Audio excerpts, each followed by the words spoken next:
দুই পার্টির সংঘর্ষে আহতের সংখ্যা প্রায় 25। যদিও ভেজাল হওয়ার কোনো কথা ছিল না, কিন্তু বিপক্ষ দলের ছেলেরা আনানের পোস্টারের উপর নিজেদের পোস্টার লাগাচ্ছে। এই নিয়ে আনানের দলের ছেলেরা জিজ্ঞাসাবাদ করায় অপর পক্ষের ছেলেরা ক্ষেপে গিয়ে প্রথমে হাত তোলে। এই সূত্র ধরে মারপিট। আনানারের কাছে মারপিটের খবর পৌঁছানোর সাথে আনান মেডিকেল টিম নিয়ে বেরিয়ে পড়ে। পুলিশ এসে সবটা নিয়ন্ত্রণে নিয়ে আসার পর আনানের মেডিকেল টিম সবার প্রাথমিক চিকিৎসা শুরু করে দেয়। বিপক্ষ দলের ছেলেদের যখন আনানের মেডিকেল টিমের ডাক্তার তারগণ চিকিৎসা সেবা দিতে যায় তখন আনানের দলের কয়েকটা ছেলে ক্ষেপে গিয়ে বলে উঠল, স্যার, ওদেরকে কেন এত সেবা যত্ন করছেন? ওরাই তো আমাদের মেরেছে। আনান কয়েক সেকেন্ড চুপ করে থেকে বলল, কারণ আমি ওদের বিপক্ষ দলের মানুষ হিসেবে দেখছি না। দলবল বাদ দিল, ওরা আমার তোমার মতোই মানুষ। আমি যেহেতু একজন ডাক্তার, তার আমার প্রথম কাজ হচ্ছে আঘাতপ্রাপ্ত মানুষের সেবা করা। সেক্ষেত্রে আমি যাচাই বাছাই করে চিকিৎসা সেবা দিতে পারব না। এইবার সে বিপক্ষ দলের হোক কিংবা কোনো অপরাধী। রইল কথা মারপিটের, সেটা পুলিশ দেখে নিবে। অপরাধ বিবেচনা করার জন্য পুলিশ আছে। ওনারা ওনাদের কাজ নিষ্ঠার সাথে পালন করবে। বিপক্ষ দলের ছেলেরা আনানের এমন ব্যবহার দেখে প্রথমে অবাক হলেও পরে লজ্জায় মাথা নিচু করে ফেলল। আশেপাশের মানুষজনেরা আনানের ব্যবহারে মুগ্ধ। চাপা গুঞ্জন শোনা যাচ্ছে তাদের পছন্দের তালিকায় ডাক্তার তার আনান শীর্ষে। পুলিশ জিজ্ঞাসাবাদ করলে ওইখানে উপস্থিত লোকজনেরাই বলে দেয় কে প্রথমে ঝামেলা করে। পুলিশ লোকজনের মতামত সাপেক্ষে ছেলেগুলোকে গাড়িতে তুলে নিয়ে গেল। তৎক্ষণাৎ আনানও তার দলবল নিয়ে সেই জায়গায় থেকে সরে গেল। এমপি পদপ্রার্থী দুইজনের মধ্যে আনানের তুলনায় বিপক্ষ দলের এমপি পদপ্রার্থীরা রাজনৈতিক ধ্যান ধারণা বেশি। তাই তার চেনা জানা এবং লোকপ্রিয়তাও একটু বেশি। সেই লোকপ্রিয়তার বলেই তিনি এখনো আনান থেকে এগিয়ে। আনান তার অফিসের কনফারেন্স রুমে আছে। তার সামনে 15 জনের একটি টিম বসে আছে, যারা সবটা বিচার বিশ্লেষণ করে দেখছে। আনান সেই 15 জনের দিকে তাকিয়ে বাঁকা হাসল। এই 15 জন তার হাতিয়ার স্বরূপ, যাদের কোনো কিছু মুখে বলতে হয় না, ইশারা যথেষ্ট। আনান তার বেস্ট 15-এর উপর চোখ বন্ধ করে বিশ্বাস করতে পারে। আনান সোজা হয়ে বসে টেবিলের দুটো টোকা দিতেই সবাই সোজা হয়ে বসল। আনান কয়েক সেকেন্ড চোখ বন্ধ করে রেখে বলল, লোকপ্রিয় হতে হলে যে শুধু পরিচিতির দরকার এমনটা নয়। লোকপ্রিয় হতে হলে আগে তাদের ভরসা জিততে হবে। সেই ভরসা জিততে গেলে আগে জনকল্যাণ, জনসেবা, তার সাথে ফেক প্রমিসেস করতে হবে। আগের এমপি মন্ত্রীদের নির্বাচন দেখলে বুঝবে তারা কিভাবে নিজেদের দল ভারী করে নির্বাচন জিতেছে। তোমাদের কি খেয়াল? আনানের প্রশ্ন শেষে শাহেদ আমতা আমতা করে বলল, স্যার, আগের এমপিদের নির্বাচন দেখে শেখার মতো কিছু নেই। অনেস্টলি যদি বলি, অমন হলে আমি নিজেও ভোট দিব না। শাহেদের কথা শেষ হতেই রায়হান বলল, স্যার, আমরা নির্বাচন প্রার্থী কিংবা সমর্থক হওয়ার আগে সাধারণ জনগণ। আমরা সবাই জানি একজন এমপি থেকে আমাদের কি কি সুবিধা প্রয়োজন হবে এবং হতে পারে। সেই হিসেব করে আগে বাড়লে নির্বাচনের পুরো কন্ট্রোল আমাদের হাতে হবে। রায়হানের সাথে সহমত পোষণ করে স্টিভ বলল, স্যার, আমাদের সাধারণ জনগণ প্রয়োজনীয়তা খুবই সীমিত। তারা নিরাপদ, সুস্থ, সুন্দর এবং শান্তিপূর্ণ জীবন চায়। তার মধ্যে যারা দারিদ্র্য সীমার নিচে বসবাস করে তারা অন্য সুযোগ সুবিধার চাইতে খাদ্যদ্রব্যের দাম নাগালের মধ্যে চায়, যা এখনকার সময়ে উচ্চবিত্তদের জন্যেও হাতের বাইরে গিয়ে দাঁড়াচ্ছে। স্টিরের কথা শেষ হতে একে একে সবাই সবার মতামত জানালো। আনান সবটা শুনে সোজা হয়ে বসে বলল, বিচার বিশ্লেষণ থেকে কিছু হয় না। যতক্ষণ না আমরা নিজেদের মধ্যে আলোচনা না করব ততক্ষণ অবধি কোনো সমাধান বের হবে না। তোমরাই দেখো 1 ঘন্টা বসেও কোনো লাভ হলো না। কিন্তু এখন সবার কাছেই কোনো না কোনো সমাধান আছে। তো বয়েজ, সবাই সবার আইডিয়াগুলো সামনে রাখা কাগজে লিখে ফেলো। আমরা সেই অনুযায়ী এগোবো। সবাই সবার আইডিয়াগুলো লিখে রাখার পর আনান বলল, আমার বিশ্বস্ত বেস্ট 15। তেমন তোমাদেরও কেউ না কেউ আছে যারা তোমাদের বিশ্বস্ত। আমাদের টিম 15টা দলে ভাগ হবে। যে যেই এরিয়াতে আছো সেই এরিয়াতে কাজ করবে। মনে রাখবে এইটা একটা গ্রোয়ামের মেম্বার চেয়ারম্যান নির্বাচন নয় যে ছোট একটা জায়গায় সীমাবদ্ধ হবে। এমপি নির্বাচনের এরিয়াগুলো ছোট নয়। তাই তোমরা তোমাদের বিশ্বস্ত লোকদের নিয়ে কাজ করবে। যে করেই হোক এই নির্বাচন আমাদের জিততেই হবে। 5 বছরের ক্ষমতা মানে হিউজ পরিবর্তন। আই থিংক তোমাদের বুঝিয়ে বলতে হবে না। আনানের কথায় সবাই একসাথে বলে উঠল, ইয়েস স্যার। এর মধ্যে আবিদ আশফাস করে বলল, স্যার আপনার তো এই ক্ষমতার প্রয়োজন ছিল না। তাহলে নির্বাচনে যোগ দেওয়ার কারণ কি ছিল? আবিদের কথায় আনান উঠে দাঁড়াতে দাঁড়াতে বলল, আবিদ ডাক্তার গায়ে থেকে কুমিরের সাথে যুদ্ধ করতে গেলে ক্ষতি আখের আমাদেরই হবে। তাই তো তাদের বরাবর হতে চাইছি। আবিদ মুচকি হেসে বলল, বুঝতে পেরেছি স্যার।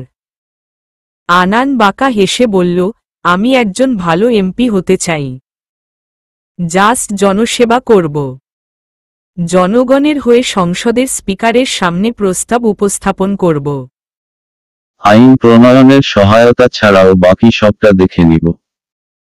সাধারণ জনগণের সাথে রাজনীতি খেলা আমার মোটেও পছন্দ নয়। রাজনীতিবিদদের ক্ষমতার জোর জনগণের উপর চড়াও হবে কেন? তার জন্য বিপক্ষ দল তো আছেই। আনানের কথায় সবাই সায় জানোর পর মিটিং শেষ করল। আনান শাহেদকে নিয়ে বেরিয়ে যেতেই সবাই সবার কাজে লেগে পড়ল। লুকাস হাই স্কুল এন্ড কলেজের মধ্যে কলেজের ছাত্রছাত্রী সংখ্যালঘু সম্প্রদায়ের বেশি, যার মধ্যে হিন্দু, বৌদ্ধ, খ্রিস্টান ছেলেমেয়েরা পড়ে। বৌদ্ধদের সংখ্যা মুসলিমদের চেয়েও কম। শুধুমাত্র এই কলেজে মুসলিমদের চাইতে হিন্দু, খ্রিস্টান ধর্মাবলম্বী ছাত্রছাত্রী বেশি। স্কুল ছুটির ঠিক 8 ঘন্টা পর কলেজ ছুটি হলো। তুর হেলেদুলে ক্লাসরুম থেকে বেরিয়ে মাঠে বসল। এর মধ্যে ম্যাথিউ দাঁত কেলিয়ে তুরের সামনে দাঁড়িয়ে বলল, রেজাল্ট কি? তুর মুখ বাঁকিয়ে বলল, হাইয়েস্ট মার্ক। ম্যাথিউ চিন্তিত ভঙ্গিতে বলল, আমি যতটুকু জানি কাশ্মীরি আপেল কখনো মিথ্যা বলে না। সত্যি সত্যি বলো। ম্যাথির কথা শেষ হতে ক্যাথি আর স্টেলা এগিয়ে এলো। স্টেলা মুখ ভার করে তুরের পাশে বসে বলল, সব সময় হাইয়েস্ট মার্ক কিভাবে তুর? স্টেলার কথায় তুর মুখ বাঁকায়। এইদিকে ম্যাথিউ হা করে তাকিয়ে আছে। বিশ্বাস হচ্ছে না তুর হাইয়েস্ট মার্ক পেয়েছে। ক্যাথি কলমের সাহায্যে ম্যাথিউর মুখ বন্ধ করে দিয়ে বলল, মশা ঢুকে ডিম পেড়ে দিবে। ম্যাথিউ অবাক হয়ে বলল, পারুক ডিম, তাতেও সমস্যা নেই। কিন্তু তুর কিভাবে হাইয়েস্ট মার্ক পেল? তুর বিরক্তে মুখ কুঁচকে ফেলল। ম্যাথিউর কথা শুনে ক্যাথি বলল, পুরো কথা না শুনে এত লাফালাফি করেন কেন সেটাই বুঝতে পারছি না। হাইয়েস্ট মার্ক বলতে সব বিষয়ের কথা বলেনি। ম্যাথিউ চিন্তিত ভঙ্গিতে বলল, তাহলে? স্টেলা কাদো কাদো মুখ করে বলল, আবারও ইংলিশে ক্লাসের টপ স্কোর করেছেন আমাদের সবার প্রিয় মুখ মিস তুর রেহমানি। স্টেলার কথা শুনে তুর মুখ বাঁকিয়ে বলল, আমি এক বিষয়ে টপ করেছি, বাকি বিষয়ের কথাও বল। ক্যাথি বুকে হাত গুজে বলল, আর সব বিষয়ে ফেইল আসছে মহারানীর। ক্যাথির কথা শুনে ম্যাথিউ হাসতে হাসতে পেটে খিল ধরে গেছে। যদিও এতে তুরের কোনো ভাবান্তর নেই। তুর বেজায় বিরক্ত। পড়ালেখা আর করবে না বলে পণ করে নিয়েছে। যেভাবেই হোক ফাইনাল পরীক্ষার আগে আগে বিয়ের পিঁড়িতে বসতে হবে। পড়ালেখা থেকে মুক্তির একমাত্র সমাধান বিয়ে। স্টেলা মুখ ফুলিয়ে বলল, আর আমি শুধু ইংরেজিতে ফেল। স্টেলার কথায় আফসোস করে তুর বলে উঠল, শুধু নামটা ইংরেজদের মতো হলেই হয় না, মাথাটাও ইংরেজদের মতো লাগে। তোর মতো স্টিলের বাচ্চা কখনো ইংরেজিতে পাশ করবে না দেখিস। নাম বদলে তাড়াতাড়ি ছকিনা জরিনা কিছু একটা রেখে দে। এতে করে লোকের বাড়িতে পাতিল ঘষার কাজ দ্রুত পেয়ে যাবি, তাও উইদাউট এনি কোয়ালিফিকেশন। তুরের কথায় মুখ টিপে হেসে উঠে ক্যাথি। ম্যাথিউ ক্যাথির দিকে আর চোখে তাকিয়ে শুধালো, তোমার রেজাল্ট কি? ক্যাথি কিছু বলবে তার আগে তুর দাঁত কেলিয়ে বলল, আপনার কেতলি সব বিষয়ে হাইয়েস্ট মার্ক পেয়েছে, শুধু ইংরেজিতে সেকেন্ড পজিশন। তুরের এমন কথায় খুশি হতে চেয়েও খুশি হতে পারল না। প্রিয়তমার নামের সাথে এমন ছেড়খানি ম্যাথিউর পছন্দ নয়। যদিও এই নিয়ে কোনো কিছু বলার সাহস তার নেই। এর মধ্যে দুটো মেয়ে ক্যাথিদের পাশ কাটিয়ে যাওয়ার সময় নিজেকে মধ্যে বলাবলি করে বলছে, এইবারের এমপি পদপ্রার্থী ডাক্তার তার তাজবীর তাওয়াফ আনানকে দেখেছিস? জোস! এমন এমপিকে একসাথে 10টা ভোট দিতেও আপত্তি নেই। সেই হট এমপি। অন্যজন বলে উঠল, হায়! আরও শুনেছি সে হার্ট সার্জারির ডাক্তার। তার এই এমপি নিজেই তো মেয়েদের হার্টবিট বাড়ানোর কারণ হবে। দেখবি সমাজ সেবার চাইতে চিকিৎসা সেবা বেশি দিতে হচ্ছে। মেয়ে দুইটার কথা শুনে ক্যাথি বলল, কোনো এমপি আবার হৃদরোগ পয়দা করছে? স্টেলা চিন্তিত গলায় বলল, সেই হটিনটি এমপিকে না দেখলেই নয়। কোথায় পাওয়া যাবে তাকে? চল খুঁজে দেখি, হয়তো পোস্টার লাগানো আছে। ম্যাথিউ মোবাইল দেখতে দেখতে বলল, কোনো লাভ নেই। খ্রিস্টান পাড়ার কোথাও কোনো প্রকার পোস্টার লাগানো নেই, আর না কেউ লাগাবে। এই পাড়ায় রাজনৈতিক কর্মকাণ্ডে সকল প্রকার পোস্টার লিফলেট বিতরণ করা নিষেধ। তুর হেসে ব্যাগ নিয়ে উঠে দাঁড়িয়ে বলল, একদম ঠিক হয়েছে। লুচু মেয়েরা নয়তো এমপিকে নজর দিতে দিতে মুখে ব্রণ করে ফেলত। তাছাড়া এমপি দেখার কি এমন দরকার? প্রয়োজন হলে এমপি হেঁটে আমাদের কাছে আসবে। সবচেয়ে বড় কথা, যেহেতু হবু এমপি একজন ডাক্তার, তার এতে কোনো সন্দেহ নেই যে সে একজন অভিজ্ঞ চোর হবে। এই ডাক্তার তারকে এমপি বানালে হিউম্যান অর্গান ট্রাফিকিং ছাড়া ভালো কিছু করবে না দেখিস। আগে চুরি করে বেচাকেনা করত, এমপি হওয়ার পর নিশ্চয়ই লাইসেন্স পেয়ে যাবে। তখন হৃৎপিণ্ড খুলে নিয়ে কেজি মাপা বিক্রি করে শনপাপড়ি খেয়ে ফেলবে দেখিস। তুর কথা শেষ করে হাঁটা শুরু করল। ম্যাথিউ তুরের যাওয়ার দিকে তাকিয়ে বলল, এই মেয়ে শুধরাবে না। কি সব আবোল তাবোল বলছে? ক্যাথি ম্যাথিউর কথা শুনে বলল, পুরনো ক্ষতের দাগ এত সহজে ঠিক হবে না। স্টেলা ভ্রু কুঁচকে বলল, কিসের ক্ষত? ম্যাথিউ মোবাইল থেকে একটা ছবি বের করে বলল, সেটা বাদ দাও, এইটা দেখো। ইনি আমাদের এমপি পদপ্রার্থী, one of the best heart surgeon Tajbir Tawaf Anan, also owner of city care hospital. Cathy আর স্টেলার ম্যাথিউর মোবাইলের দিকে তাকিয়ে একসাথে চিল্লিয়ে বলে উঠল, ইম্পসিবল। ম্যাথিউ দুইজনের দিকে তাকিয়ে আছে। কি এমন হলো যে দুইজন এমন করে চিল্লিয়ে উঠল? ক্যাথি স্টেলার দিকে তাকিয়ে বলল, সিটি কেয়ার হসপিটাল। স্টেলারে এখন কি হবে? স্টেলা কাদো কাদো মুখ করে বলল, রাখো তোর সিটি কেয়ার হসপিটালের কথা। আমি জানি না কি হবে, তবে যা হবে তা ভয়াবহ কিছু হবে। ক্যাথি বড় করে নিঃশ্বাস নিয়ে বলল, আপনি তুরকে এই এমপির ছবি মোটেও দেখাবেন না, সাথে ওই হসপিটালের নামতো মুখেই নিবেন না প্লিজ। দেখালে বাকি সর্বনাশ হতে দেরি হবে না। না জানি কখন মুখের উপর উঠে চোর বলে দেয়। ম্যাথিউ এদের দুইজনের কথার আগামাথা কিছুই বুঝতে পারল না। তাই হতবুদ্ধির মতো তাকিয়ে আছে। স্টেলা, ক্যাথি দুইজনে না দাঁড়িয়ে থেকে গটগট করে হেঁটে চলে গেল। আপাতত দুইজনেরই হার্টের রোগী মতো অবস্থা হয়ে গেছে। পড়ালেখা প্রতি তুরের বিন্দু পরিমাণ আগ্রহ নেই বললেই চলে। পড়ালেখা আর বিয়ে দুইটা থেকে যে কোনো একটা বেছে নিতে বললে তুর কোনো প্রকার চিন্তা ভাবনা ছাড়া বিয়েকে বেছে নিবে।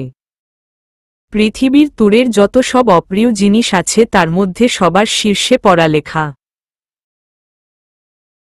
ছোটবেলা থেকে সব ক্লাসে টেনেটুনে পাশ করে আসছে সে। তুরের এসএসসির রেজাল্ট দেখে মাদার ক্রিস্টোফারের প্রেশার 2 দিন হাই ছিল। পুরো স্কুলে জুড়ে তুরের পয়েন্ট দেখার মতো। একটুর জন্য ফেল থেকে বেঁচে ফিরেছে। এত ভয়ঙ্কর রেজাল্ট মাদার ক্রিস্টোফার তার পুরো জীবনে আর একবারও দেখেননি।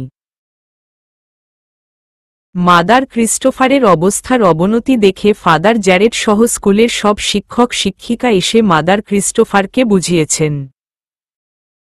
এরপর মাদার ক্রিস্টোফার কিছুটা স্বাভাবিক হয়েছেন। তবে এতেও তুরের কোনো আক্ষেপ ছিল না। পাশ করছে এতেই অনেক। সে বিন্দাস হয়ে ঘুরে বেরিয়েছিল। মাদার ক্রিস্টোফার ভালো করেই জানেন তুর পড়ালেখার প্রতি প্রচণ্ড উদাসীন। তাও তিনি চান তুর অন্তত এইচএসসি পরীক্ষাটা দিক। এখনকার সময়ে পড়ালেখা ছাড়া কোনো মূল্যে নেই। সার্টিফিকেট ছাড়া সমাজে ওঠা বড্ড বেশি কঠিন। এমনিতে তুরের জীবন কোনোটাই স্বাভাবিক নয়। জন্ম লগ্ন থেকে অস্বাভাবিক পরিবেশে বেড়ে উঠেছে সে। তাই মাদার ক্রিস্টোফার সবসময় চেয়েছেন তুর যেন পড়ালেখা করে আর 5 জনের সাথে কাঁধে কাঁধ মিলিয়ে চলতে পারে। যদিও তার সব চাওয়ার কোনোটাই এখনো অবধি পূর্ণ হয়নি, না কখনো হবে। তুর সেই কখন থেকে মাদার ক্রিস্টোফারের সামনে বসে আশফাস করছে। বলতে চেয়েও মুখে আটকাচ্ছে বারবার। আম্মাকে কিভাবে কি বলবে সেটাই বুঝে উঠতে পারছে না। মাদার ক্রিস্টোফার একটা ছুরি নিয়ে বড় বড় দুটো বক্সের সামনে বসেছেন। কার্গো থেকে মালামাল এসেছে যা মাদার ক্রিস্টোফারের জন্য পাঠানো হয়েছে। বছরে 2 বার করে ব্রিটেন থেকে এই সব মালামাল পাঠানো হয়। এর মধ্যে মাদার ক্রিস্টোফারের জন্য হাতে গোনা কয়েকটা জিনিস ছাড়া আর বাদবাকি সবটাই তুরের জন্য হয়ে থাকে। অন্য দিন হলে তুর মাদার ক্রিস্টোফারের আগে বক্স দুটো আনবক্সিংয়ের কাজে লেগে পড়ত। কিন্তু আজকের হিসেব অন্য। মাদার ক্রিস্টোফার মেয়ের কাণ্ডে কিছুটা অবাক হলেও সেটা মেয়েকে বুঝতে দিল না। বক্সে লাগানো সেলো টেপ খুলতে খুলতে জিজ্ঞেস করল, কি ব্যাপার? এমন আশফাস করছিস কেন? মাদারের কথায় তুর ঘাবড়ে গিয়ে জোরপূর্বক হেসে বলল, কই না তো। মাদার ক্রিস্টোফার মুচকি হেসে বলল, সে না হয় বুঝলাম, কিন্তু রেজাল্টের কি অবস্থা? আজ তো রেজাল্ট দিয়েছে তাই না? মাদার ক্রিস্টোফারের এমন কথায় তুর চোখ মুখ খিচে বন্ধ করে বলল, আম্মা আমি আর পড়ব না। তুমি বরং আমাকে বিয়ে দিয়ে দাও। মেয়ের এমন কথায় মাদার ক্রিস্টোফার একটুও অবাক হলেন না। বরং এইটা বুঝতে সক্ষম তার সুপুত্রী আবারও ডাক্তার বা মেরেছে। তাই তিনি শান্ত গলায় শুধালো, কয় বিষয়ে ফেল করেছিস? তুর এক চোখ খুলে বলল, তোমার প্রশ্নে ভুল আছে আম্মা। কোনো বিষয়ে পাশ করেছিস? হবে। তুমি ভুলে ফেল বলে দিয়েছ। মেয়ের এমন হেয়ালিপনায় দাঁতে দাঁত চেপে বলল, যা বলেছি তার উত্তর দে আগে। তুর ঠোঁট ফুলিয়ে ভয়ে ভয়ে বলল, এক বিষয়ে পাশ করেছি শুধু, আর সব বিষয়ে ফেল। মাদার ক্রিস্টোফার কিছু বলবে তার আগে তুর নাকি কান্না করে বলল, আমি আর পড়ব না। আমাকে ফাইনাল পরীক্ষার আগে বিয়ে দিয়ে দাও। এতে তোমারই লাভ। কেউ জিজ্ঞেস করলে বলতে পারবে মেয়ের বিয়ে হয়ে গেছে তাই পরীক্ষা দেয়নি। দিল পাক্কা A+ থাকত। আমি কিন্তু পরিষ্কার বলে দিচ্ছি আম্মা পরীক্ষা দিল শিওর ফেল করব। তুরের কথা শুনে মাদার ক্রিস্টোফার কপাল চাপড়াতে চাপড়াতে বলল, এই মেয়েকে নিয়ে কোথায় যাব আমি? এমন ফেলটুস মেয়েকে কেউ বিয়েও করবে না। আম্মার কথা শুনে তুর চোখ ছোট ছোট করে মুচকি হেসে বলল, তোমার মেয়ে এত কিউট পিউট কেউ পড়ালেখার কথা জিজ্ঞেসই করবে না। ভ্যাগিস আমি এই এরিয়া থেকে বের হই না। বের হলে দেখতে এমপি, মন্ত্রী সবাই আমাকে সবার ছেলের বউ করে নিতে লাইন লেগে গেছে। তুরের এমন খেয়ালি পোলাও পাকানো দেখে মাদার ক্রিস্টোফার হাহুতাশ করে বলল, হ্যাঁ ভ্যাগিস কেউ দেখেনি। নয়তো পাবনার মানসিক হাসপাতালে আমাকে সহ পাঠাত। তাও আবার স্পেশাল সিকিউরিটি দিয়ে। কারণ পুরো দুনিয়াতে এমন বুদ্ধি সম্পন্ন মামে পাওয়া মুশকিল হতো কি না তাই। আম্মার কথায় তুর মুখ ফুলিয়ে বসে রইল। সে সত্যি চায় না আর পড়ালেখা করতে। পড়ালেখা থেকে বাঁচতেই এইসব উদ্ভট কাহিনী করছে। মাদার ক্রিস্টোফার তপ্ত নিঃশ্বাস ফেলে বক্স খুলল। তুর মন খারাপ করে বক্সে উকি মেরে একটা গিটারের ব্যাগ দেখল। তুর অপেক্ষা না করে তড়িৎ গতিতে উপর হয়ে তা নিয়ে নিল। মাদার ক্রিস্টোফার মুচকি হেসে তুরের দিকে তাকিয়ে আছে। গত মাসে তুরের গিটারের দুটো তার ছিঁড়ে গিটারটা অকেজো হয়ে গেছিল। এই নিয়ে তুর বেশ মন খারাপও করেছিল। তখন মাদার নিজে বলেছে তাকে নতুন একটা গিটার কিনে দেওয়া হবে। যদিও এখন আর কেনার প্রয়োজন হবে না। তুর ব্যাগ খুলে গিটার হাতে নিয়ে খুশিতে গদগদ হয়ে বলল, ওয়াও আম্মা একদম নতুন গিটার। তুর গিটার বাজিয়ে বলল, খুব খুব সুন্দর। একদম আমার পছন্দ মতো। দেখো আম্মা আমার নাম লেখা। মাদার ক্রিস্টোফার তুরের খুশি দেখে বলল, খুব সুন্দর। নানু পাঠিয়েছে তাই না? I know. নানুর পছন্দ একদম আমার মতো। মাদার ক্রিস্টোফার মাথা নেড়ে বলল, তোর নানু পাঠিয়েছে। তোর মুখ ফুলানো দেখে তখনই কিনে রেখেছিল। তুর গিটার ব্যাগে ভরে উঠে পড়ল। মাদার কিছু জিজ্ঞেস করবে তার আগেই তুর গিটারের ব্যাগ কাঁধে নিয়ে ছুটল। মাদার জানে তুর এখন কোথায় যাচ্ছে তাই ডাক্তারতে চেয়েও ডাক্তার লেন না। শুধু দৃষ্টি স্থির করে তুরের যাওয়ার পানে তাকিয়ে রইলেন। সত্যি বুঝতে পারছে না মেয়েটাকে নিয়ে কি করবে। স্কুল পেরিয়ে আশ্রমের দিকে যাবে এমন সময় শাহেদের সাথে তুরের দেখা। শাহেদ এতক্ষণ ধরে তুরকেই খুঁজছিল।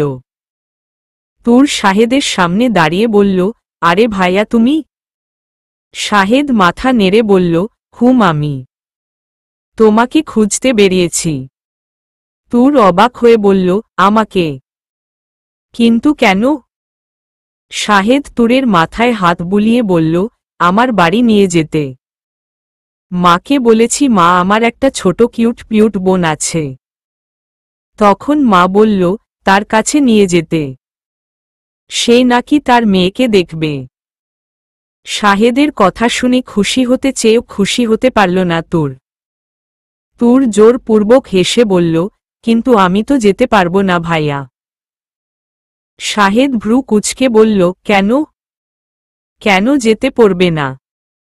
প্রয়োজনে আমি মাদার ক্রিস্টোফার থেকে অনুমতি নিয়ে নিব। তুর মাথা নিচু করে মিনমিনে গলায় বলল, তখন তো আরও যেতে দিবে না। কিছু বললে? তুর নাকচ করে বলল, না কিছু না। আসলে ভাইয়া আমি এই এরিয়ার বাইরে যেতে পারবো না। শাহেদ বুঝতে না পেরে বলল, মানে? এই এরিয়ার বাইরে যেতে পারবে না কেন? তুর তপ্ত নিঃশ্বাস ফেলল। জীবনটা তার জন্য কখনোই সহজ ছিল না। তার উপর আবার হতে হলো বন্দী। জেল না হলেও বাইরের জগৎ থেকে অনেকটা দূরে থাকতে হয় তাকে। আলাদা একটা জগৎ, যেই জগতের এরিয়া নির্ধারণ করা। তুর জানে এই এরিয়ার বাইরে তার জন্য কি অপেক্ষা করছে। তা না হলে তারও ইচ্ছে করে আর সবার মতো বাইরের জগৎটা ঘুরে দেখতে। আর 5 জনের মতো তারও ইচ্ছে করে পুরো পৃথিবী ঘুরে বেড়াতে। কিন্তু তা হয়তো কখনোই সম্ভব হবে না। বাইরের জগতে পা রাখা মানে প্রতিটা সেকেন্ড আতঙ্কে থাকা, প্রতিটা মুহূর্তে ওইসব মানুষের তালাশ করা যারা তাকে মারার জন্য সেকেন্ড, মিনিট, ঘন্টা থেকে শুরু করে বছর অবধি অপেক্ষা করছে। মাঝে মাঝে ইচ্ছে করে এই ধরাবাঁধা জীবন থেকে বেরিয়ে বুক ফুলিয়ে প্রশান্তির নিঃশ্বাস নিতে। কিন্তু তা কখনো হওয়ার নয়। এই নিয়ে কতবার যে তাকে মৃত্যুর মুখোমুখি দাঁড়াতে হয়েছে তার ইয়াত্তা নেই। কোথাও না কোথাও তুর চায় কেউ এসে তাকে এই বন্দিদশা থেকে মুক্ত করে বাইরে নিয়ে যাক। কেউ বলুক, তুমিও আর সবার মতো জগতের সব আনন্দ কুড়িয়ে নাও, ভয় নেই, আমি তোমায় রক্ষা করব। তুর জানে জীবনটা কোনো রূপকথার গল্প নয়। তাও মাঝে মাঝে তুরের অবচেতন মন এইসব ভেবে বসে। 8 বছরের বন্দি জীবনে এমন ভাবনা খুব একটা অপরাধ নয়। জীবনের এই কঠিন বাস্তবতার কথা ভেবে হতাশা ভরা নিঃশ্বাস ফেলল তুর। অতঃপর মলিন হেসে বলল, আছে কোনো কারণ যার দরুন এই এরিয়ার বাইরে আমার যাওয়া নিষেধ? তুমি বরং মামুনিকে একদিন নিয়ে এসো। তুর আর দাঁড়াল না। কথা শেষ করে দৌড়ে আশ্রমের পেছনের দিকে চলে গেল। জীবনটা বড্ড বেশি দুর্বিষহ লাগছে তার। শাহেদ তুরের যাওয়ার পানে তাকিয়ে আছে। শাহেদ স্পষ্ট দেখেছে তুরের চোখ টলমল করছে। এরিয়ার বাইরে বের হতে না পারা, তার উপর তুরের চোখ ভেজা, সব মিলিয়ে কেমন রহস্য রহস্য গন্ধ পাচ্ছে। শাহেদ কয়েক সেকেন্ড চুপ করে থেকে বেরিয়ে পড়ল। এইদিকে তুর মুখ ঢেকে কাঁদছে। জীবনটা এমন না হলেও পারত। ঈষৎ আলোয় চেয়ারের বসে থাকা ব্যক্তির হুডি ছাড়া কিছুই দেখা যাচ্ছে না। তার সামনে দাঁড়িয়ে থাকা লোকটা চোখের উপর খানিকটা জোর দিয়ে চেষ্টা চালালো মুখটা দেখার। সেই চেষ্টা ব্যর্থ হয় লোকটার ভারী আওয়াজে। দাঁড়িয়ে থাকবে নাকি কিছু বলবে? আইপ্যাডের লক খুলে একটা ছবি সেন্ড করে বলল, স্যার, মেয়েটা জন্মের পর থেকেই খ্রিস্টান পাড়ায় থাকে। মাদার ক্রিস্টোফার তাকে নিয়ে এসেছিল। খবর নিয়ে যতদূর জানতে পেরেছি, মাদার ক্রিস্টোফার তাকে কোনো এক হাসপাতালে পেয়েছিল। মেয়েটার মা তাকে জন্মের পর ফেলে রেখে গেছে।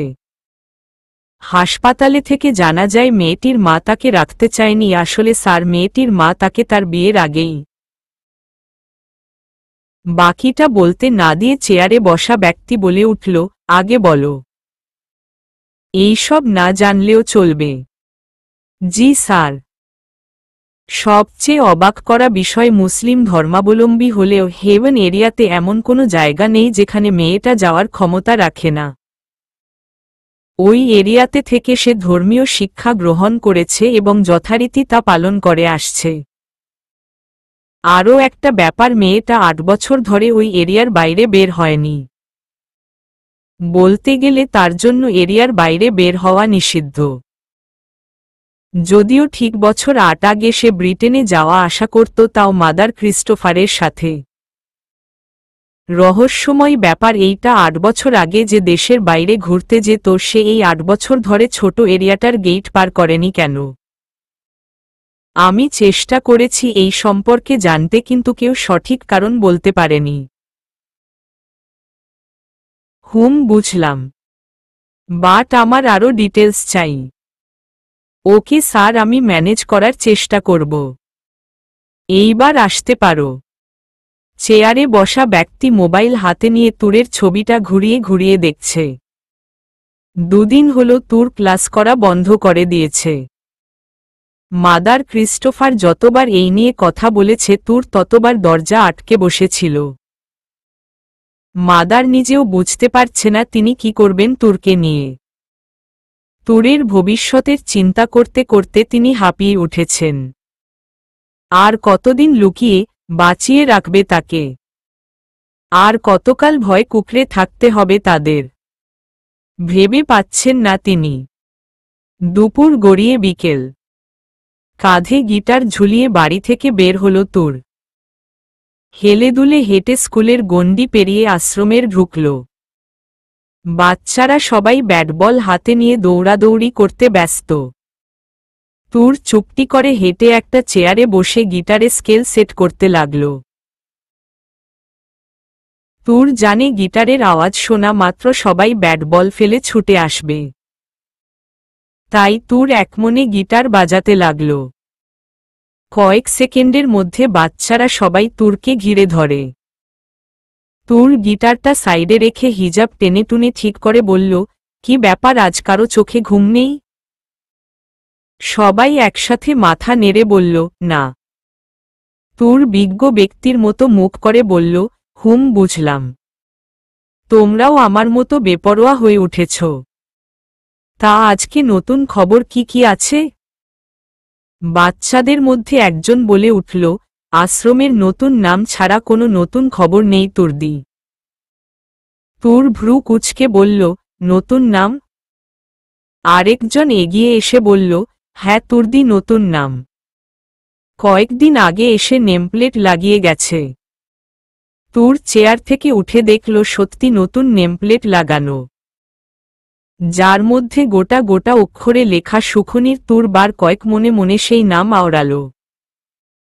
তুরের কাছে নামটা বেশ লেগেছে। তুর কোমরে হাত গুজে বলল, নাম সিলেক্ট করা ব্যক্তিটার ব্রেন আছে বলতে হবে। জোস একটা নাম দিয়েছে। এর মধ্যে মেহেক এসে তুরের স্কার্টের কোনা ধরে বলল, গিটার বাজাও। মেহেকের বয়স সবে মাত্র 4 বছর। বয়স 4 হলেও সে খুব সুন্দর করে কথা বলে। আদুরে গলায় বলা কথায় শুধু সমস্যা একটাই, সেটা হচ্ছে মেহেক সবসময় র বর্ণকে ল উচ্চারণ করে, যা আশ্রমের সবার পছন্দ। সবাই মেহেকের কথা শোনার জন্য সারাক্ষণ তার পেছনে পেছনে ঘুর ঘুর করে। তুর নিজেও তাদের মধ্যে একজন। তুর মুচকি হেসে বলল, আও গিটাল। ওকে প্রিন্সেস মেহেক। আজ কি শাম আপকি নাম? তুরের কথায় সবাই খিলখিল করে হেসে উঠল। আধপাকা ঘরের সামনের ছোট আঙ্গিনায় চেয়ার টেনে বসল তুর। সবাই তুরকে ঘিরে ফ্লোরে বসে পড়ল। তুর মুচকি হেসে গিটারে টিউন সেট করে বলল, তা কেমন গান শুনবে? তুরের কথায় সবাই ভাবনায় বিভোর হয়ে গেছে। তুর জানে এদের বলেছে মানে ঘন্টা পেরোবে, কিন্তু গান সিলেক্ট করা হবে না। তুর মুচকি হেসে নিজেই ভেবে নিল কি গাইবে। অতঃপর তুর লম্বা শ্বাস টেনে গেয়ে উঠল। সবাই তুরের গান শুনে চুপ করে গেল। তুর মুচকি হেসে চোখ বুজে আবার গাইতে লাগল। তুর গান থামিয়ে দিল, সবাই আবার হই হই করে ওঠে। তুর সবাইকে হাত দিয়ে ইশারা করে চুপ করতে বলল।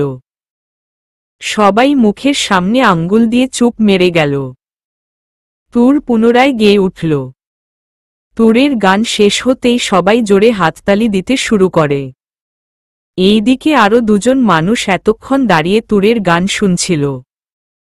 তুর জানেই না, কেউ তুরের গান শুনে মুগ্ধ তো কেউ আবার অবাক। শাহেদ মুগ্ধ হয়ে বলল, ওই ডোন্ট বিলিভ দিস। তুর এত সুন্দর গান গায়।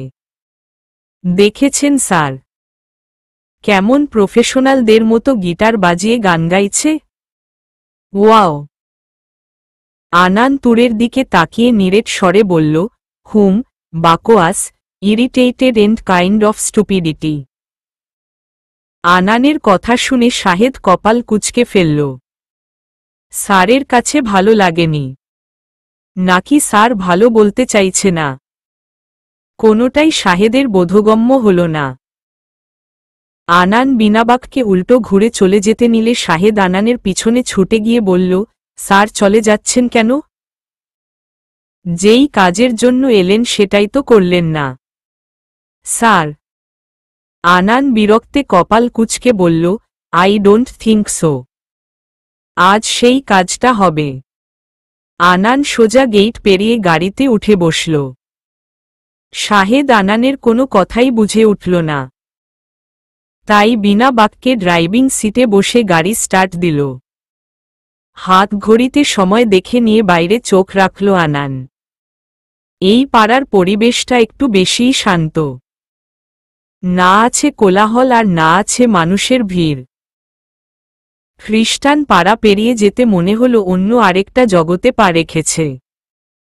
কোলাহলপূর্ণ ব্যস্ত শহর, যেখানে মানুষের সমাগমের সাথে পরিবেশটাও কেমন দম বন্ধকর। দেয়ালে পোস্টার, লিফলেট লাগানো, এমনকি গাছের সাথেও পোস্টার ঝুলছে। বিদ্যুতের পিলারগুলোতে কয়েকশত তার একসাথে গিট লাগানো, তার কোনো ইয়াত্তা নেই। ময়লার স্তূপগুলো থেকে বিদঘুটে গন্ধ বের হচ্ছে আর তার পাশ দিয়ে মানুষ নির্দ্বিধায় হেঁটে নিজ নিজ গন্তব্যে যাচ্ছে। আনান সেই দিক থেকে চোখ সরিয়ে সিটে গা এলিয়ে দিয়ে চোখ বুজে নিল। মাঝে মাঝে ইচ্ছে করে এই শহর ছেড়ে দূরে কোথাও চলে যেতে, যেখানে একমুঠো সুখ নিয়ে জীবন পার করা যাবে। তপ্ত নিঃশ্বাস ফেলে মস্তিষ্ক শান্ত করতে গিয়ে মুহূর্তে ভেসে উঠল কিছুক্ষণ আগে তুরের গাওয়া গানের দৃশ্য। আনান ফতাফত চোখ খুলে মাথা ঝাঁকিয়ে সেই চিন্তা মাথা থেকে ঝেড়ে ফেলতে চাইল। কিন্তু কিছু জিনিস, কিছু মুহূর্ত চাইলেও ভুলা সম্ভব নয়, আর না ভুলা যায়।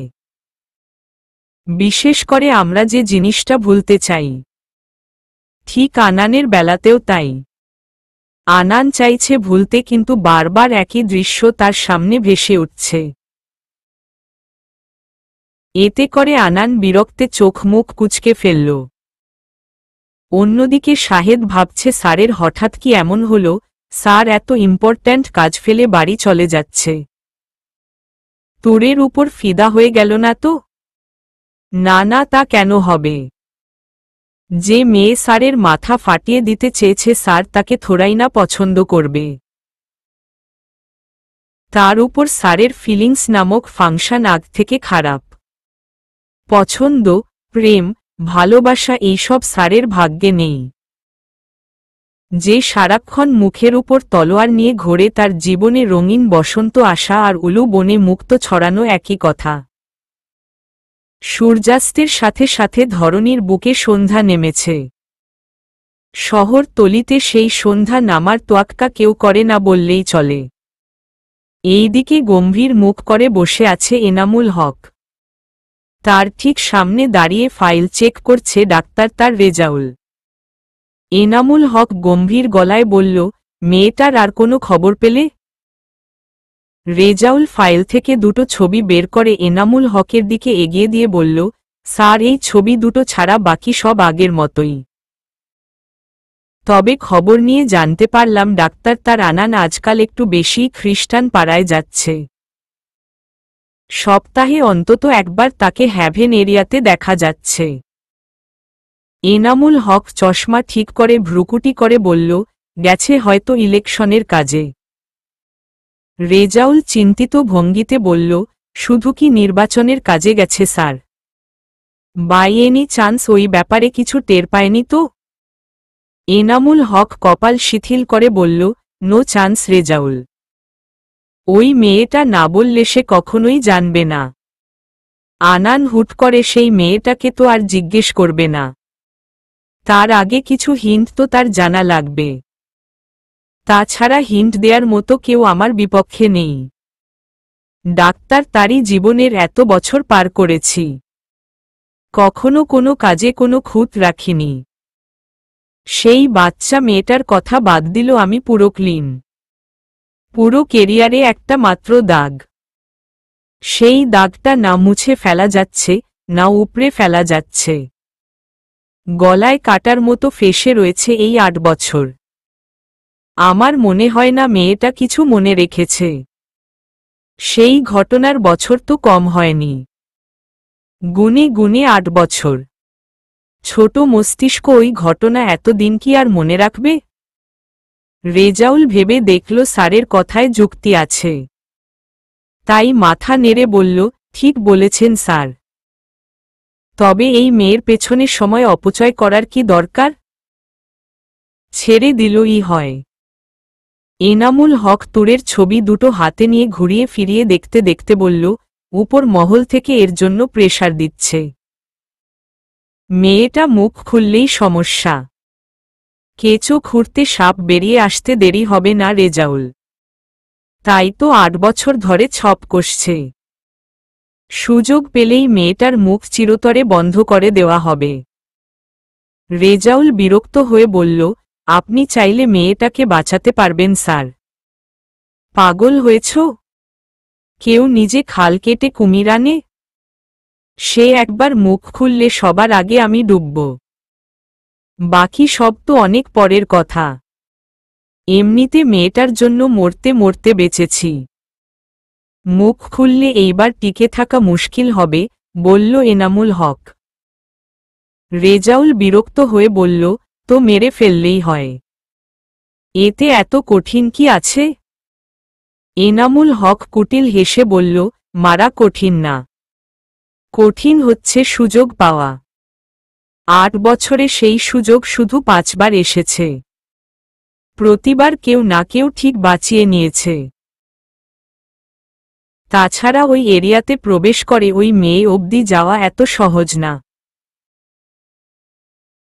ফাদার জ্যারেড আর মাদার ক্রিস্টোফার এক অদৃশ্য জাল বুনে রেখেছে। রেজাউল চুপচাপ এনামুল হকের কথা শুনল। এনামুল হক গলা ঝেড়ে বলল, এইসব কথা এখন থাক। হার্ট ট্রান্সপ্লান্টের কাজ কতদূর? রেজাউল মুখ গম্ভীর করে বলল, অনেকটাই এগিয়ে। রিপোর্ট দেখানোতে অর্ধেক কাজ এগিয়ে গেছে। এনামুল হক চেয়ার ছেড়ে উঠে বলল, অ্যাকাউন্ট খালি থাকলে কাজ এগোবে না সেটা জানিয়ে দিও। রেজাউল মাথা নেড়ে সম্মতি দিয়ে বলল, স্যার আমাদের হাসপাতালে হার্ট ট্রান্সপ্লান্ট এর আগে কখনো হয়নি, তাই তেমন অভিজ্ঞতা নেই। এই সার্জারিটা সফল করতে গেলে বেস্ট হার্ট সার্জন লাগবে। আমাদের টিম ডাক্তার তার আনানকে রেকমেন্ড করছে। এনামুল হক মাথা ঘুরিয়ে রেজাউলের দিকে তাকিয়ে বলল, সেই মেয়েটার স্মৃতিশক্তি হয়তো ভালো না, তবে ডাক্তার তার আনানের ব্রেন খুব শার্প। সে তার কাজ নিপুণ আর নিখুঁতভাবে করে। সে সার্জারিগুলোর ডিটেলস নিজে খুঁটিয়ে দেখে দেন সার্জারি করে। আর এইটা তো একটা হার্ট ট্রান্সপ্লান্ট। ডাক্তার তার আনান ডোনারের পুরো হিস্ট্রি বের করে তবে সার্জারি করবে। তুমি কি চাও আমি মাঠে মারা যাই? রেজাউল আমতা আমতা করে বলল, আসলে স্যার। এনামুল হক রেজাউলকে থামিয়ে দিয়ে বলল, তুমি এখন আসতে পারো। আমি একটু পরে হাসপাতালের উদ্দেশ্যে বের হব, সেখানে না হয় বাকিটা আলোচনা করব। রেজাউল মাথা নাড়াতে এনামুল হক পুনরায় বলে উঠল, আর হ্যাঁ, যখন তখন বাড়িতে আসবে না। আমি আমার কাজ সংক্রান্ত কোনো কিছুই বাড়িতে আলোচনা করি না। ওকে স্যার, বলে রেজাউল বেরিয়ে গেল। এনামুল তুরের ছবিটা ফাইলে ঢুকিয়ে কাবার্ডে রেখে নিজেও বেরিয়ে পড়ল। এনামুল হক বের হওয়ার পেছনে কালো হুডি পরিহিত একটা লোক বারান্দা দিয়ে রুমে ঢুকে পড়ল। অতঃপর কাবার্ড থেকে সেই ফাইলটা বের করে নিল। তুরের ছবি আর ফাইলের বেশ কয়েকটি ছবি তুলে আগের মতো বারান্দা টপকে চলে গেল। মমতাময়ী মায়ের কোলে মাথা রেখে শুয়ে আছে তুর। তার 18 বছরের জীবন এই মমতাময়ীর আঁচল ধরে পার করেছে। জন্মলগ্ন থেকে তার কোলে চড়ে এই বিশাল পৃথিবী অবলোকন করেছে। লোকের কাছে তাদের সম্পর্ক ভিন্ন ভিন্ন নামে পরিচিত হলেও তারা জানে তাদের সম্পর্কটা আসলে কি। তুর মাদার ক্রিস্টোফার কোমর জড়িয়ে ঘুমু ঘুমু গলায় শুধালো, আম্মা তুমি আমার উপর বিরক্ত হও না কেন? মাদার ক্রিস্টোফার মুচকি হেসে তুরের মাথায় হাত বুলিয়ে বলল, মা কখনো বিরক্ত হয় না। তুর মাদার ক্রিস্টোফারের কোলে মাথা গুজে চোখ বুজে বিড়বিড় করে বলে উঠল, মা কখনো বিরক্ত হয় না। মাদার ক্রিস্টোফার ঠোঁট এলিয়ে হেসে তুরের চুলে বিলি কাটতে লাগল। মাদার ক্রিস্টোফার জানেন তুরের এই একটা প্রশ্নে হাজারটা কথা লুকিয়ে আছে। ছোট একটা জীবনকালে তুরকে কত কি দেখতে হয়েছে তার হিসাব নেই। মাদার ক্রিস্টোফার জিসাসের কাছে একটাই প্রার্থনা করেন, জিসাস যেন তার তুরকে সহিসালামত রাখে। কেউ যেন এই ফুলের গায়ে একটি টোকাও দিতে না পারে। রাত 12:10। আনান বাড়িতে প্রবেশ করল। ডাক্তার নিং টেবিলে খাবার সাজিয়ে বসে আছেন মাজেদা খালা। আনান সেই দিকে তাকিয়ে বলল, খালা ঘুমাওনি কেন? রাত জাগলে শরীর খারাপ করবে। মাজেদা বেগম তৃপ্ত হেসে বলল, আমি একাই মানুষ? তুমিও তো মানুষ বাবা। রাত জাগলে তোমারও শরীর খারাপ করবে। আনান মাথা নিচু করে হাসল। এই একটা কারণেই তার বাড়ি ফেরা। তা না হলে বাড়িটাকে সে বাড়ি বলে ভাবতেও ঘৃণা করে। আনান মাজেদা খালাকে উদ্দেশ্য করে বলল, খালা আমি ফ্রেশ হয়ে আসছি, তুমি খাবার বেড়ে দাও। আনান চলে যেতে নিলে মাজেদা বেগম আনানকে ডেকে বলল, আনান বাবা সন্ধ্যা থেকে মাহবুব ভাইজান তোমার জন্য অপেক্ষা করছে। খাওয়া শেষে একবার দেখা করে এসো। উনি স্টাডি রুমেই আছে। খালার কথায় বিনা বাক্যে সিঁড়ি বেয়ে উপরে উঠে গেল আনান। বাবা নামক লোকটার সাথে তার মেলবন্ধন নেই বললেই চলে। তাদের সম্পর্কটা খুব বেশি অস্বাভাবিক। আর 5টা বাবা ছেলের মতো তাদের সম্পর্কটা বন্ধুত্বপূর্ণ নয়। সময়ের সাথে সবটা বদলে গেছে। দুইজন দুইজনের সামনে যখনই পড়ে তখনই অপ্রস্তুত হয়ে যায়। আনান কথা বলতে চায় না, মাহবুব সাহেব কথা খুঁজে পান না। অদৃশ্য দেয়াল তৈরি হয়েছে তাদের সম্পর্কের মাঝে। কঠোরতার দেয়ালে আনান নিজেকে আবৃত করে ফেলেছে। এখন সে বাবার ডাক্তার উপেক্ষা করতে জানে। দয়ামায়া, ভালোবাসা, সম্পর্কের বেড়াজাল সবকিছু ছিন্ন করে বেরিয়ে এসেছে। মায়ার সম্পর্কগুলোতে এখন আর আগের মতো মায়া কাজ করে না। নিছক ঠুনকো মনে হয় সবটা। মাহবুব হাসান সেই কখন থেকে ফাইলপত্র ঘাটাঘাটি করছেন।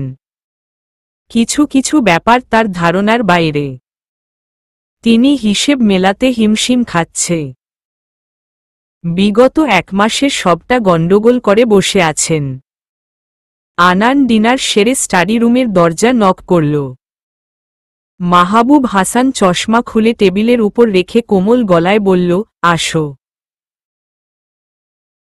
আনান কয়েক সেকেন্ড সময় নিয়ে ভেতরে ঢুকল।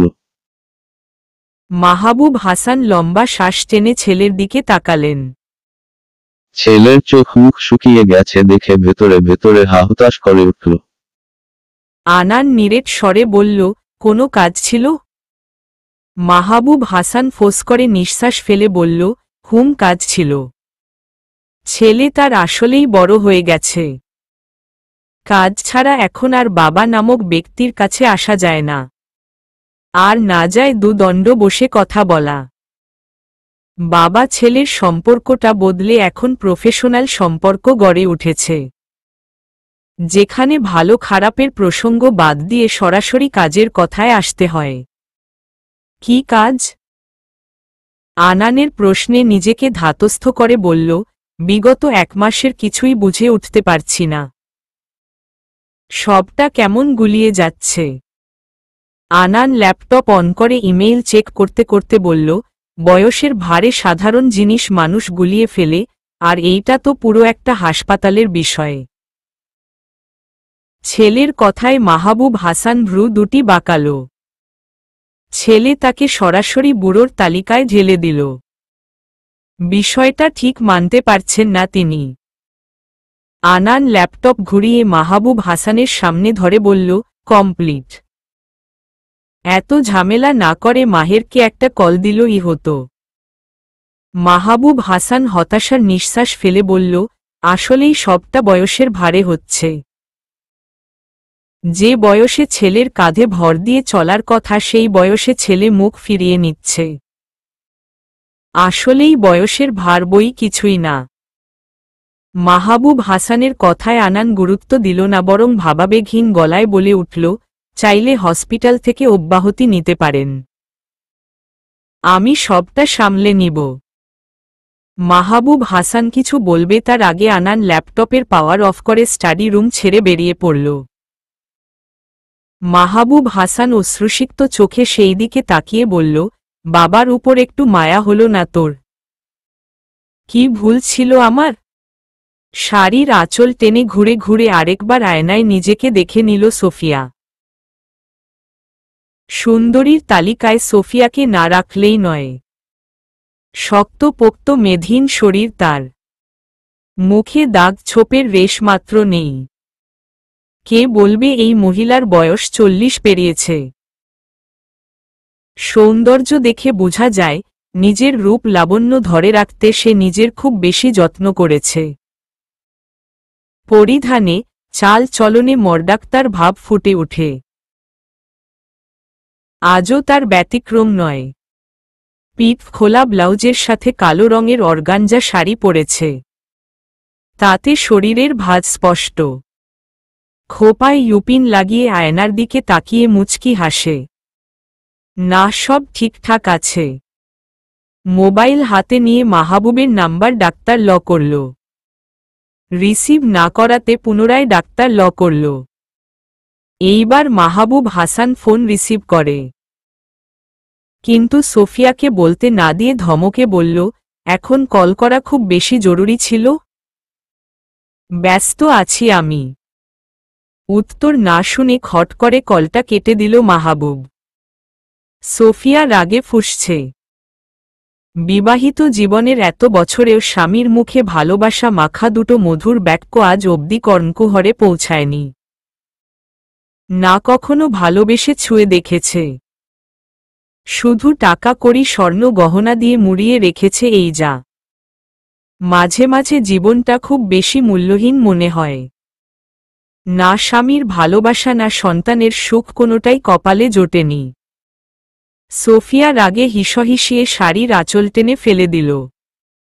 এত কিছু কেন করলাম? আজও শুধু তার ছেলের কথাটাই ভাবল। কখনো আমার কথা ভেবেছে? এত সৌন্দর্য কার জন্য সাজিয়ে রেখেছি? ড্রেসিং টেবিলের উপর রাখা জিনিসপত্র ফেলে দিয়ে চিৎকার করে বলে উঠল, শুধু ছেলের দায়িত্ব দিয়ে গেল। তার ছেলে কখনো আমায় মা ডেকেছে? এই ছেলেটার জন্য আমার পুরো জীবন বিষিয়ে গেছে। আমিও তাকে সুখে থাকতে দিব। তোমার ছেলের জীবন আমি সোফিয়া তিক্ত করে তুলব মাহবুব। সুখ সে দেখবে না মাহবুব, সুখ সে দেখবে না। সোফিয়া ফিকরে কেঁদে উঠল। দরজার ওপাশে দাঁড়িয়ে মাজেদা বেগম সব শুনে চোখ মুখ শক্ত করে তাকায়। ঘৃণা ভরা চাহনিতে দরজার দিকে তাকিয়ে বলল, যে ছেলেকে আগলে রাখার জন্য তোর মতো কালসাপ বাড়ি বয়ে এনেছিল, সে ছেলেকে ছোবল ছাড়া কিছু দিয়েছি তুই? তোর মতো নারীরা পুরুষকে শুধু রূপের জালে ফাঁসাতে জানে, ঘর বাঁধতে জানে না। অন্যের ঘরদোরে আগুন দেয়া ছাড়া তোর মতো নারীর কোনো গুণ নেই সোফিয়া। তোর বিচার আল্লাহ করবে দেখে নিস। মাজেদার কথাগুলো শুনল না সোফিয়া। শুনলে হয়তো আরেক কাণ্ড বাঁধিয়ে দিত। মাজেদা বেগম বন্ধ দরজায় চোখ বুলিয়ে আক্ষেপ ভরা নিঃশ্বাস ফেলে সরে যায়। একটা সময় এই ঘরে থাকা মানুষটা তার বড্ড প্রিয় ছিল। সাদামাটা জীবন নিয়ে এক মায়াবিনী বসবাস করত, যার কাছে সংসার জীবনটা ছিল সর্বাৎকৃষ্ট। স্বামী সন্তান ছাড়া তার দ্বিতীয় কোনো পৃথিবী অবশিষ্ট ছিল না। স্বামীর ভালোবাসা, সন্তানের সুখ নিয়ে তিল তিল করে গড়েছিলেন এই সুখ প্রাসাদ। কিন্তু এখন তার অস্তিত্ব বিলীন। সাজানো জগৎ সংসার ছেড়ে পরপারে চলে গেছে বহুকাল আগে। রেখে গেছে এক অনুভূতিহীন পাথুরে বাচ্চা ছেলে। কি হলো খালা, কাঁদছ কেন? উদ্বিগ্ন হয়ে বলল জ্যোতি। চোখ মুছে ভেজা গলায় বলল, ও কিছু না। নিশ্চয়ই ওই ধুরন্ধর মহিলা কিছু বলেছে। মাজেদা বেগম জোরপূর্বক হাসে। উহু, কিছু বলেনি। বড় আপার কথা মনে পড়ছিল রে জ্যোতি। বড্ড ভালো মানুষ ছিলেন তিনি। জ্যোতি মুখ ভার করে। আক্ষেপে গলা মিয়ে গেছে। আমি কেন দেখলাম না তাকে? বড্ড বেশি ভালো মানুষটা চোখে দেখার সৌভাগ্য আমার হলো না খালা। মাজেদা চোখ মুছে দুটো বক্স নামিয়ে নিল। জ্যোতি, আজ থেকে আনান বাবার খাবার দাবার রান্নার পরপরই বেডে রেখে দিবি। খবরদার ওই মহিলা যেন না দেখে। তার চাল চলন ভালো ঠেকেছে না। ছেলেটার পেছনে আবার উঠে পড়ে লেগেছে। জ্যোতি কয়েক সেকেন্ড চুপ করে থেকে নিজে কাজে লেগে পড়ল। বক্সে ভরে খাবার বেড়ে ডিপ ফ্রিজে রেখে তার উপর মাছ মাংস দিয়ে ঢেকে দিল। জ্যোতির কাণ্ডে মাজেদা হতবাক। জ্যোতি ফ্রিজ বন্ধ করে বলল, নাটক দেখে দেখে আমি এখন পাক্কা খেলোয়াড় খালা। ওই মহিলা আমার সাথে কিছুতেই পেরে উঠবে না খালা। মাজেদা বেগম মুচকি হেসে দোতলার দিকে অগ্রসর হল। অনেকটা সময় পেরিয়ে গেছে। ওই রুমে রাখা পানিগুলোও ফেলতে হবে। না জানি সোফিয়া কখন বৃষ্টিস মিশিয়ে দেয়। ভেপসা গরমে ঘেমে নিয়ে একাকার তোর। হাতের উল্টো পিঠ দিয়ে মুখ মুছে নিল। একটা ক্লাস করেই হাঁপিয়ে গেছে। ক্যাথি আর স্টেলার জামা টেনে ধরে দাঁতে দাঁত চেপে বলল, স্টিলের কেতলি এত পড়ে কি করবি?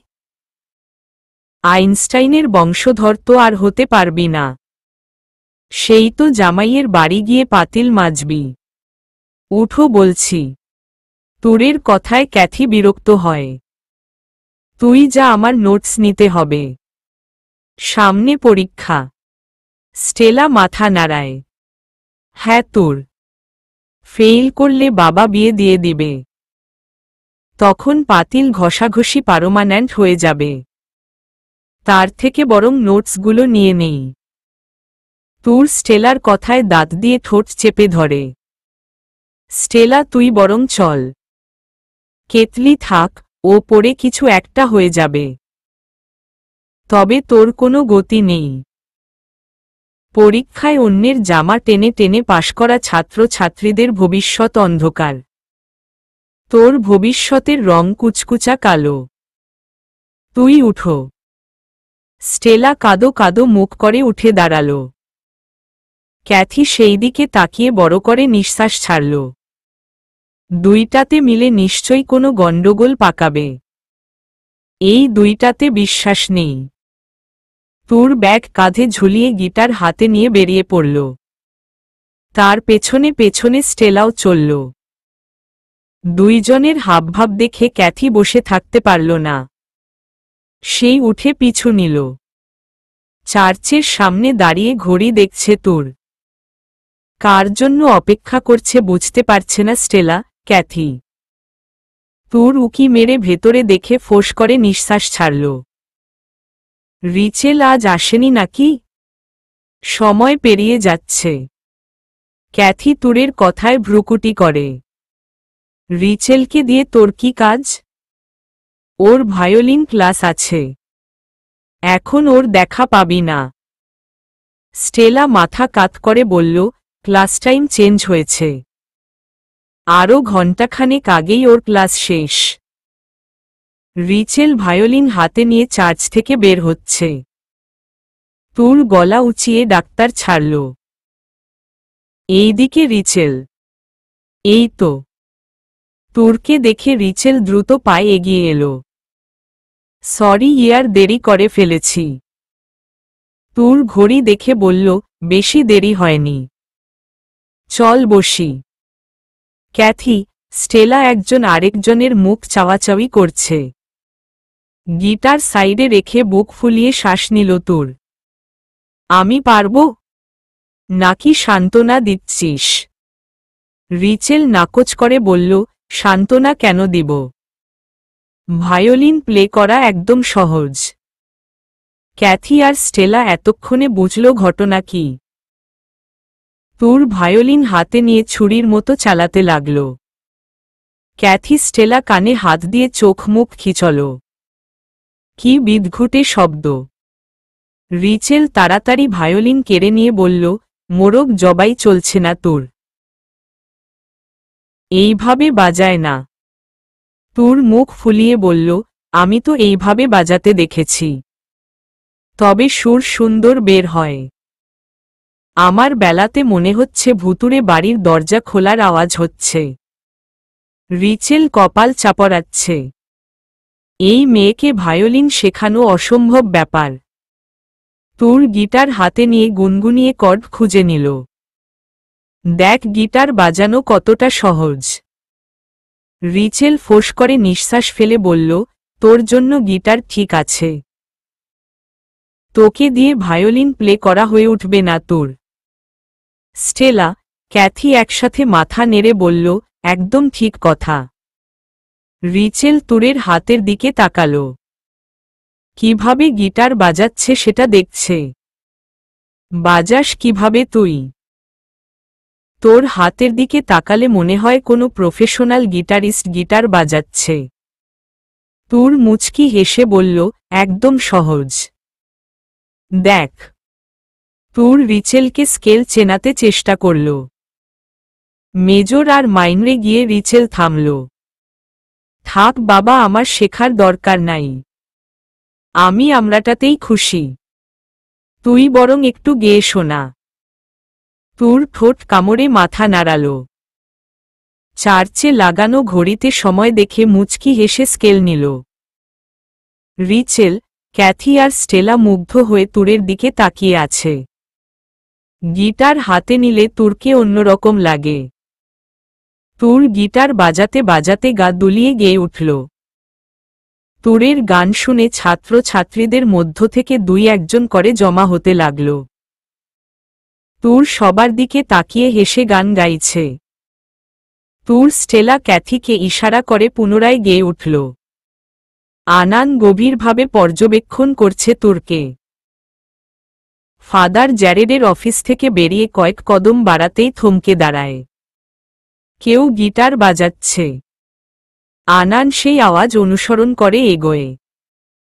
দোতলায় দাঁড়িয়ে দেখল সেই গিটারিস্টকে। কোলের উপর গিটার রেখে হালকা গা দুলিয়ে গাইছে তুর। কখনো মুচকি হেসে গাইছে, তো কখনো ঠোঁট এলিয়ে হেসে গাইছে, তো আবার কখনো ভ্রুজোড়া উঁচিয়ে ইশারা করে গাইছে। নিপলক তাকিয়ে আছে আনান। তুর গান শেষ করতেই সবাই হৈ হৈ করে উঠে। এতক্ষণ তুরকে ঘিরে ধরে দাঁড়িয়েছিল সবাই। অন্যদিকে ভাগ্নেকে স্কুল থেকে নিতে এসেছিল নুসাইব। ছুটি হতে আধ ঘন্টা বাকি থাকায় ঘুরে ফিরে চার্চের এরিয়াটা দেখছিল। হঠাৎ তুরকে কলেজ বিল্ডিং থেকে বেরোতে দেখে থমকায়। ছবি থেকে বাস্তবে বেশিই সুন্দর লাগছে তুরকে। নুসাইব মনে মনে বার কয়েক ইরানি বালিকা নাম আওড়াল। তুরকে গিটার নিয়ে টুং ঠাং করতে দেখে পা বাড়ায়। পরক্ষণে তুরের গান শুনে এগোনোর সাহস হল না। দেয়ালে পিঠ ঠেকিয়ে দাঁড়িয়ে একদৃষ্টিতে তুরের চেহারার আদলে তাকিয়ে গান শুনছিল নুসাইব। অবাক তার রেশ কেটে চোখ জোড়ায় মুগ্ধতা ছড়াতে দেরি হয়নি। তুরের গান শেষ হতেই সম্বিত ফিরল নুসাইবের। মনে হচ্ছে এতক্ষণ কোনো ঘোরের মধ্যে ছিল। সুন্দরতম ঘোর কেটে গেছে দেখে নুসাইব কিঞ্চত বিরক্ত হল। অতঃপর মনে মনে কয়েকটা কঠিন সিদ্ধান্ত নিয়ে ফেলল। ওই দিকে কি দেখছ মামু? নুসাইব মুচকি হেসে বুকের বা পাশে হাত ঠেকিয়ে বলে উঠল, ইরানি বালিকা। মামার এমন উদ্ভট কথায় ভ্রুকুটি করে আদেল। নুসাইবের হাত ঝাঁকিয়ে পুনরায় বলল, কি দেখছ মামু? আদেলের ঝাঁকিতে কল্পনা জগৎ থেকে হুমড়ি খেয়ে পড়ে নুসাইব নিজেকে সামলে নিয়ে আমতা আমতা করে বলল, কিছু না। তাড়াতাড়ি বাড়ি যেতে হবে, নয়তো তোর মাম্মা মামার মাথা খেয়ে ফেলবে। আদেল ক্লাস 5-এ পড়লেও যথেষ্ট বুদ্ধিমত্তা সম্পন্ন আর বাকপটু। মামার কথায় ছিটে ফোঁটা বিশ্বাস তার হল না, তাই বিচক্ষণ চোখে মামুর দৃষ্টি অনুসরণ করে তাকায়। ট্যুরকে দেখে আদেল বলে উঠল, তোমার পছন্দ আছে মামু? ট্যুরদি স্কুল থেকে শুরু করে কলেজ অবধি সব ছেলের ক্রাশ। এই থেকে তোমার ভাগ্নে অবধি বাদ যায়নি। আদেলের কথা শুনে নুসাইবের চোখজোড়া কোটর থেকে বেরিয়ে আসার উপক্রম। তবে মামুনি ডাক্তার, তে আমার তেমন অসুবিধা নাই। তোমার জন্য ক্রাশকে বিসর্জন দিল ম।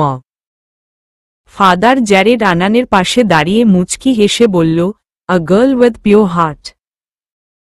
ফাদারের কথা শুনে সেই দিকে তাকালো আনান। ফাদার হাসি বজায় রেখে আনানের কাঁধ চাপড়ে চলে গেল। ইনশাআল্লাহ চলবে।